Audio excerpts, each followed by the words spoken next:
Recently এই ভিডিওটা অনেক বেশি কন্ট্রোভার্সি তৈরি করছে, যেটা আমার মনে হয় ঠিক হচ্ছে না। আসুন ভিডিওটা একবার দেখি।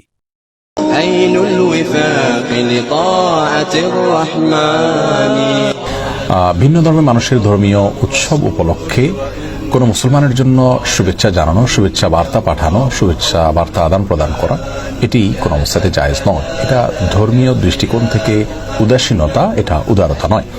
কোনো কোনো ক্ষেত্রে এটা কুফরি পর্যন্ত পৌঁছে যেতে পারে। তাহলে কি অমুসলিমদের ধর্মীয় উৎসব উপলক্ষে অভিনন্দন জানানো হারাম? এর উত্তর হচ্ছে ইট ডিপেন্ডস। আপনার শুভেচ্ছা জানানোর উদ্দেশ্যটা আসলে কি সেটা আগে পরিষ্কার করে বলতে হবে। ইসলাম কোনোভাবেই অন্য ধর্মের আকিদা বা ইবাদতকে স্বীকৃতি দিতে পারে না। যদি শুভেচ্ছা দেওয়ার মানে হয় তাদের মূর্তি পূজাকে সমর্থন করা বা তাদের উৎসবকে সত্য বা আল্লাহর নিকট গ্রহণযোগ্য বলা, তাহলে এটি স্পষ্ট হারাম।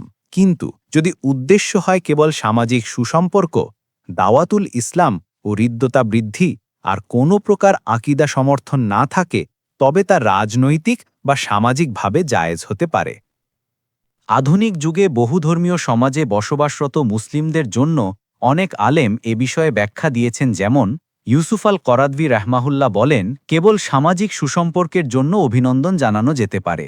শাইখ আবদুল্লাহ বিন বাইয়াহ বলেন, ইসলামের উদ্দেশ্য হল শান্তিপূর্ণ সহাবস্থান। আকিদার আপোষ না হলে সামাজিক শুভেচ্ছা জায়েজ। দার আল ইফতা আল মিসরিয়া, মিশরীয় ফতোয়া বোর্ড, সামাজিক বা জাতীয় উৎসবে শুভেচ্ছা জায়েজ, তবে ধর্মীয় আচার বা ইবাদতে অংশ নেওয়া হারাম। এই ফতোয়ার লিঙ্ক কমেন্টে অথবা ডিসক্রিপশনে দেওয়া হলো।